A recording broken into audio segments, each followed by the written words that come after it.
नमस्कार, मैं हूं महक विश्नोई और आप देख रहे हैं आर्य न्यूज। रुक करते हैं इस वक्त की कुछ खास और बड़ी खबरों की ओर। मीडिया जगत की जानी मानी हस्ती और रामोजी समूह के अध्यक्ष रामोजी राव का निधन हो गया।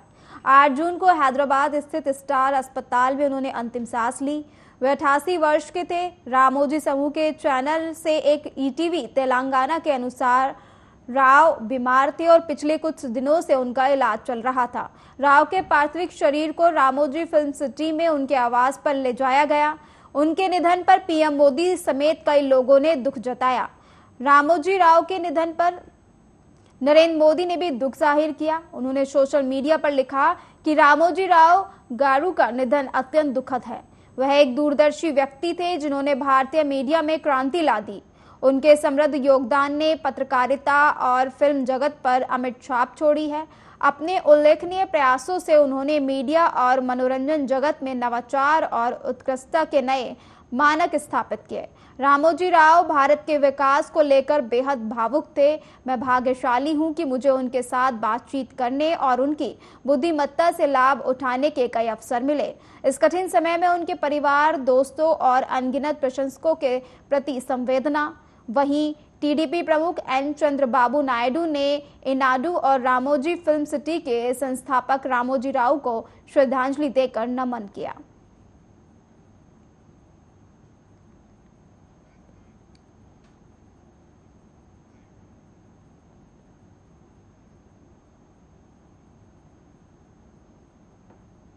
उत्तराखंड के मुख्यमंत्री पुष्कर सिंह धामी ने उत्तराखंड निवास में निर्माणाधीन भवन का निरीक्षण किया। उन्होंने कहा यहाँ पर पुराना उत्तराखंड निवास हुआ करता था। इस जगह पर यह नया निवास बनकर तैयार हो रहा है। ये लगभग तैयार हो गया है। इसमें लगभग 50 रूम हैं। जुलाई महीने में इसका लोकार्पण होगा। निर्माणाधीन कार्य चल रहा है तो इसकी गुणवत्ता अच्छी होनी चाहिए और इसमें सामान अच्छा लगे, ये सब कहा गया है और जल्दी बनाने के लिए भी कहा गया है। ये हमारा राजधानी है, देश की राजधानी है और देश की राजधानी में हमारे उत्तराखंड से आने वालों की संख्या, जनप्रतिनिधियों की और अन्य हमारे ऑफिशियल्स हैं। लगातार यहाँ कामकाज होता है, लगातार आना पड़ता है। तो काफी समय से चूंकि हमारा जो अभी उत्तराखंड सदन है उसकी जो क्षमता है काफी कम है, इसलिए इसको ध्यान में रखते हुए ये पुराना उत्तराखंड निवास यहाँ पर हुआ करता था। उस जगह पर अब नया निवास ये बनकर तैयार हो रहा है और बनकर तैयार हो गया है। लगभग क्षमता के अनुरूप 50 से ज्यादा रूम इसमें कुल मिलाकर हैं और अलग अलग तरीके से सारी डॉर्मेट्री भी बनाई गई है जो लोग साथ में आते हैं। जुलाई माह तक इसका समय सीमा है कि जुलाई माह में ये इसका लोकार्पण हो जाए और ये लोगों के काम में आना शुरू हो जाए। सर, आपने निरीक्षण किया है, क्या क्या निर्देश दिए हैं सुधार के? आपको अभी क्या क्या कमी लग रही है और क्या सुधार की आवश्यकता है?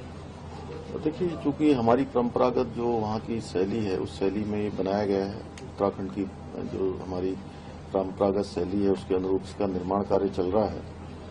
गुणवत्ता अच्छी होनी चाहिए, क्योंकि मैं मानता हूँ कि हमेशा ये जो निर्माण कार्य हैं वो बार बार नहीं होते हैं और ये पूरी गुणवत्ता पूर्वक होना चाहिए, अच्छी क्वालिटी होनी चाहिए और जल्दी होना चाहिए। अच्छे जितने भी हमारे यहाँ के जो भी सामान, टाइल्स लेकर पीओपी हो रहा है या अन्य जो भी सामान इलेक्ट्रॉनिक्स के लगाए जा रहे हैं वो सारे के सारे ठीक हों, क्योंकि कई बार देखने में ये आता है कि बाथरूम बनते हैं, उसके जो टोंटियां हैं वो अच्छी नहीं होती हैं, कुछ बार मिरर अच्छे नहीं लगे होते हैं, वो जो हैंडल होते हैं उखड़ जाते हैं। तो उन सब पर कहा है कि ठीक से काम हो।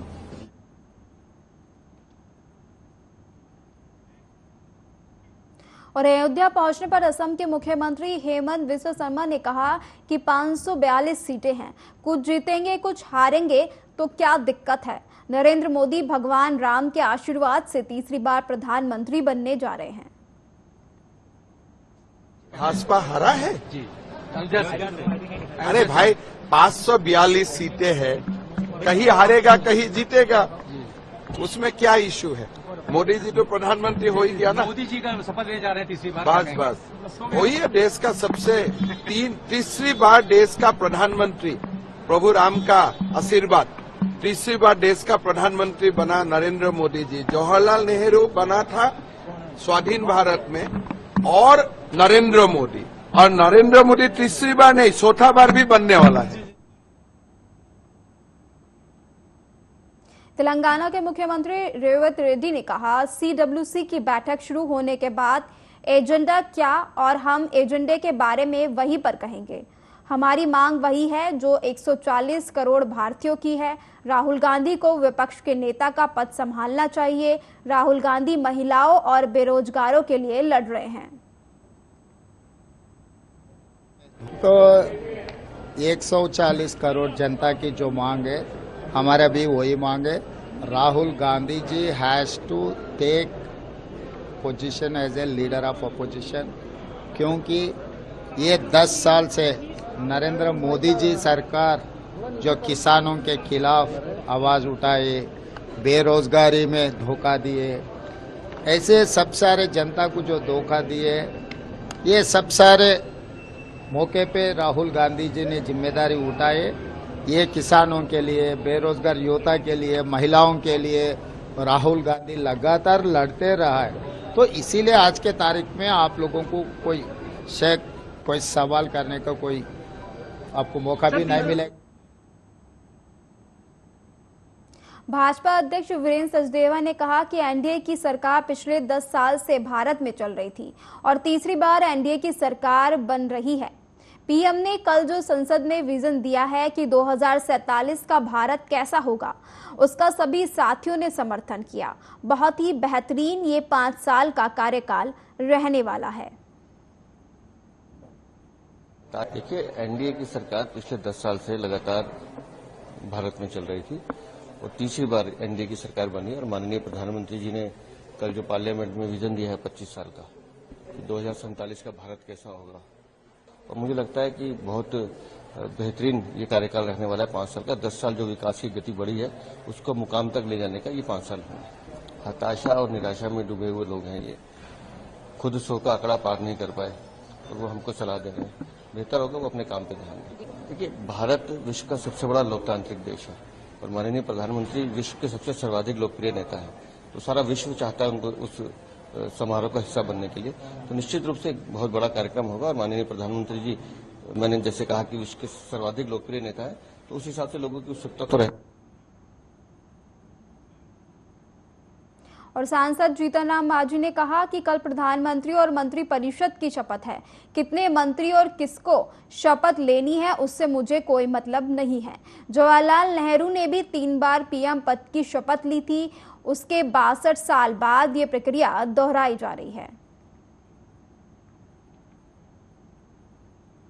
कोर ग्रुप में हम नहीं हैं और जाहिर सी बात है कि कल 7:15 में वोट होना है प्रधानमंत्री जी का और उनके मंत्रिपरिषद के लोगों का। तो ये सारी बातें तो स्पष्ट है कि वोट होना है, लेकिन कितने मंत्री पद का गोपनीयता का लेंगे शपथ, किनको लेना है, ये सब तो सब प्रधानमंत्री और उनके जो कोर ग्रुप के लोग हैं वो लोग समझते हैं, उससे हमको कोई मतलब नहीं है। देखिए, सुगम रास्ता पर अगर आदमी चलता है और चलते रहता है, काफ़ी दूरी तय कर लेता है, तो वो अगर कहे कि हम बहुत दूरी तय कर लिया तो उसकी खासियत नहीं है। खासियत उस राही का है जो दुर्गम रास्ता पर चलता है और सर समय अपना गंतव्य स्थान पर चल जाता है। तो ये जो प्रधानमंत्री नरेंद्र भाई मोदी जी तीसरी बार लेंगे लगातार प्रधानमंत्री का पद, तो वैसा ही है।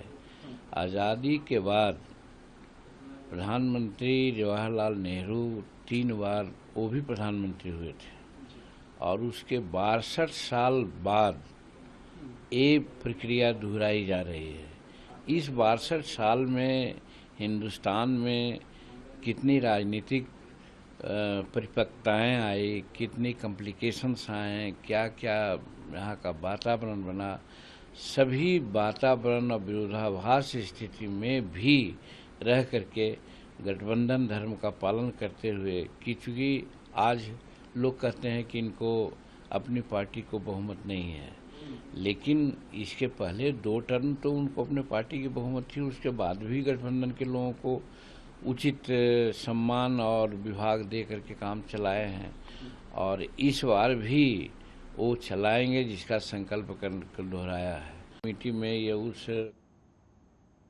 बुलंदशहर से भाजपा के नवनिर्वाचित सांसद भोला सिंह ने कहा, नरेंद्र मोदी को कल एनडीए का नेता चुना गया।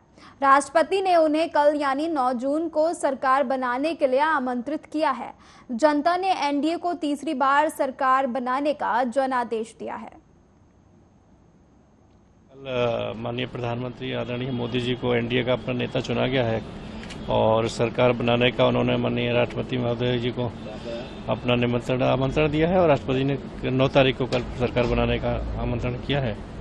तो निश्चित ही जो विकसित भारत का संकल्प है उसको पूरा करने में मोदी जी निरंतर, जैसे 10 साल में पिछली बार 10 साल में जो काम किया उसको विकसित भारत बनाने में आगे 10 साल उसको पूरा करेंगे। ये तो मैडम जनता का जनादेश है, जो जनादेश मिला, लेकिन फिर भी तीसरी बार एनडीए की गवर्नमेंट बनाने का जनादेश जनता ने दिया है, तो ये भी एक अच्छा वो है और जो संकल्प मोदी जी के थे वो पूरे होंगे आने वाले 5 सालों में।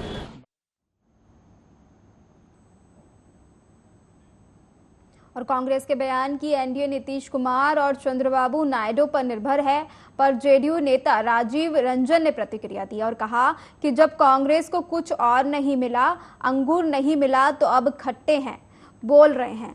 अभी वे सरकार बना रहे थे और देश का संविधान खतरे में था, लेकिन कल आपने देखा कि जब प्रधानमंत्री सेंट्रल हॉल पहुंचे तो उन्होंने भारत के संविधान को नमन किया। उनको जब अंगूर नहीं मिलता है तो इसी तरह खट्टे अंगूर लगते हैं। कांग्रेस को और जब कुछ नहीं मिला, अंगूर नहीं मिले, तो अब खट्टे हैं। अभी तो सरकार बना रहे थे, देश का संविधान खतरे में है। और कल देखा आप लोगों ने कि आदरणीय प्रधानमंत्री जी जब सेंट्रल हॉल आए तो सबसे पहले उन्होंने भारत के संविधान का नमन किया। तो उनको जब अंगूर नहीं मिलता है तो इसी तरह खट्टे अंगूर। और आपको बता दें, शिक्षकों की भर्ती करके खुद अपनी वाहवाही लूटने में लगे मुख्यमंत्री नीतीश कुमार और तेजस्वी यादव की जनस्वराज के सूत्रधार प्रशांत किशोर ने पोल खोल दी। प्रशांत किशोर ने कहा कि जो सिस्टम है जिसे आप तंत्र कहते हैं, सरकारी नौकरियों में पूरे बिहार के 1.57% लोग हैं। चपरासी से लेकर चीफ सेक्रेटरी तक को भी अगर आप जोड़ेंगे तो 2% से भी कम लोग सरकारी नौकरियों पर हैं। पूरी जो व्यवस्था है वो सिर्फ 2% सरकारी नौकरी करने वाले लोगों की वजह से है। दिक्कत यह है कि जो जनप्रतिनिधि हैं, लोकतंत्र में मालिक वो ही हैं जो अफसरों को चुनकर बैठाते हैं। अफसर वैसे ही काम करता है जैसा लोग कराना चाहते हैं। पत्रकारों से बातचीत में प्रशांत किशोर ने आगे यही कहा कि नीतीश कुमार हैं, 2005 से 2010 में यही तंत्र था, यही अफसर थे और इन्हीं की वजह से कई क्षेत्रों में सुधार दिखा। अब वो सुधार होता नहीं नजर आता है, बदहाली होती नजर आ रही है। ऐसा इसलिए हो रहा है क्योंकि नीतीश कुमार की अपनी प्राथमिकता बदल चुकी हैं। पहले वो बिहार को सुधारने में लगे थे और अब वह कुर्सी बचाने में लगे हुए हैं। तो अफसर क्या करेंगे? अफसर जो है, जो सिस्टम है पूरा, जिसको आप तंत्र कहते हैं, सिस्टम कहते हैं, सरकारी नौकरियों में कुल बिहार के 1.57% लोग ही हैं। सिर्फ 1.57% लोग ही, 2% से कम लोग ही, चपरासी से लेकर चीफ सेक्रेटरी तक सबको अगर आप जोड़ दीजिएगा तो 2% से कम लोग सरकारी नौकरियों में हैं। तो पूरी जो व्यवस्था है वो सिर्फ 2% सरकारी नौकरी करने वाले लोगों की वजह से नहीं है। दिक्कत यह है कि जो जनप्रतिनिधि हैं, लोकतंत्र में मालिक वो है जिसको आप चुनकर बैठाते हैं। अफसर क्या करेगा? अफसर तो वैसे काम करता है जैसे काम कराना वाले लोग चाहते हैं। यही नीतीश कुमार हैं, 2005 से 2010 में यही तंत्र था, यही अफसर था। आपको कई क्षेत्रों में सुधार दिखा है, आज वो सुधार आपको नहीं दिख रहा है। और शिवसेना नेता संजय राउत ने कहा, चंद्रबाबू नायडू और नीतीश कुमार जो अपने आप को लोकतंत्र के पुजारी और सेवक मानते थे, अब उनके समर्थन से सरकार बनी है, तो संविधान, लोकतंत्र और कानून बचाने की जिम्मेदारी भी इन दोनों की है। सबसे बड़ा है चंद्रबाबू नायडू और नीतीश कुमार। जो अपने आप को लोकतंत्र के पुजारी और सेवक मानते थे, अब उनके समर्थन से सरकार बनी। तो संविधान, कानून और लोकतंत्र बचाने की जिम्मेदारी ये दो लोगों की सबसे बड़ा है। एमपी के भोपाल में थाना शाहजाबाद पुलिस ने एक शातिर वाहन चोर को गिरफ्तार किया है। चोर से 4 दोपहिया वाहन भी जब्त किए गए हैं, जिनकी कीमत लगभग 3 लाख रुपए आकी जा रही है। उप निरीक्षक पवन सैन ने बताया कि मुखबिर से सूचना मिली कि एक संदिग्ध व्यक्ति चोरी के 2 पहिया वाहन बेचने की फिराक में खड़ा है। सूचना के बाद पुलिस भोपाल टाकिज कब्रिस्तान के पास पहुंची और आरोपी को घेराबंदी कर पकड़ लिया। आरोपी ने पूछताछ में चोरी करना स्वीकार किया। आरोपी से 4 दोपहिया जो आरोपी ने अलग अलग थाना क्षेत्र से चुराए थे, उन्हें जब्त कर लिया गया है। समय समय पर वरिष्ठ अधिकारियों के द्वारा जो बढ़ती हुई वाहन चोरी, नकबजनी और माल की बरामदगी संबंधी बराबर दिशा निर्देश दिए जा रहे थे। उसी के तारतम्य में कल सूचना मिली थी कि एक व्यक्ति है जो कि बड़ावा कब्रिस्तान मेन रोड पर वाहन विक्रय करने के लिए घूम रहा है। उसकी सूचना पर हम लोग पहुंचे थे टीम के साथ में। तो जो व्यक्ति पुलिस को देखकर भागने का प्रयास किया उसने, लेकिन हमने घेराबंदी कर पकड़ा। उसका जो वाहन था उसके संबंध में वैध दस्तावेज मांगे, जो उसके पास कोई दस्तावेज नहीं होना बताया, और उस वाहन को चेक किया तो वो थाना शाहजहानाबाद से ही 2 दिन पूर्व काला दरवाजा ताजुल मस्जिद के पास से चोरी होना पाया गया, जिस पर से उसको छत्तीसगढ़ नारायणपुर दंतेवाड़ा के सीमावर्ती इलाके में नक्सलियों और जिला रिजर्व ग्रुप DRG के जवानों के बीच मुठभेड़ में 7 नक्सली मारे गए, 3 जवान घायल हुए हैं। वहीं हथियार भी बरामद किए गए हैं।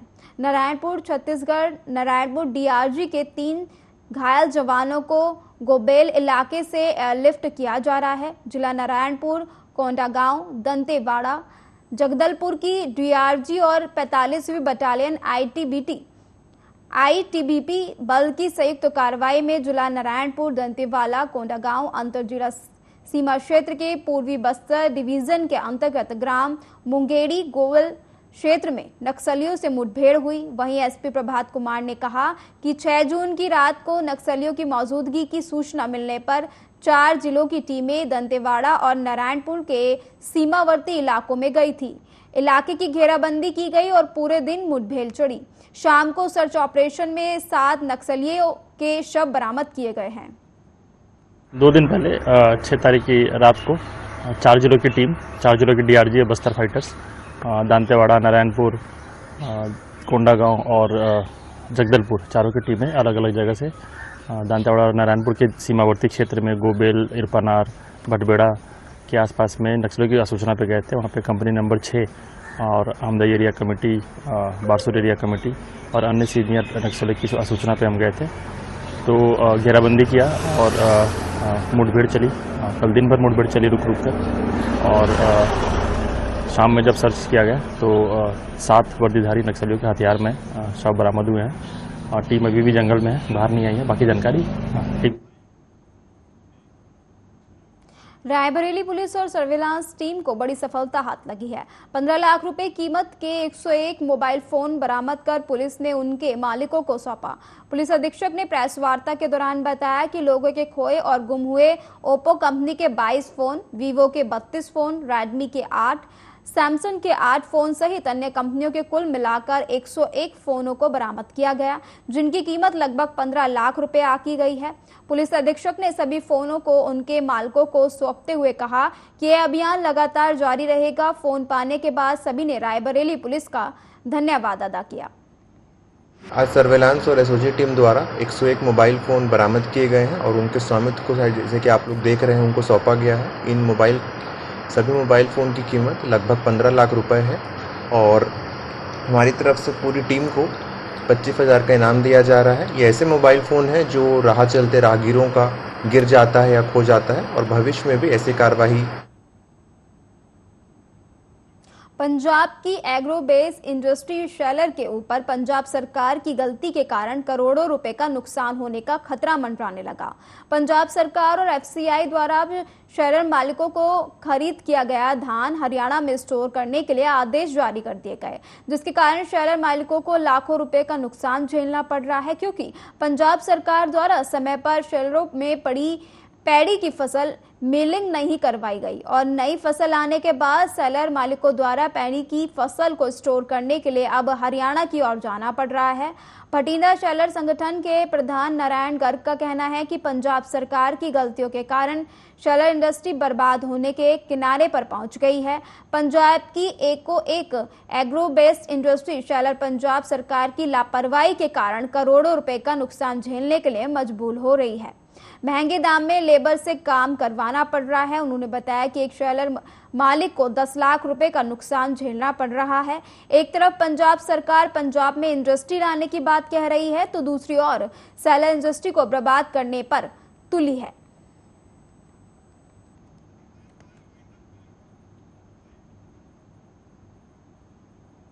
फिलहाल खबरों के सिलसिले में मेरे साथ इतना ही। तमाम बड़ी खबरें देखने के लिए आप बने रहिए आर्या न्यूज पर। नमस्कार।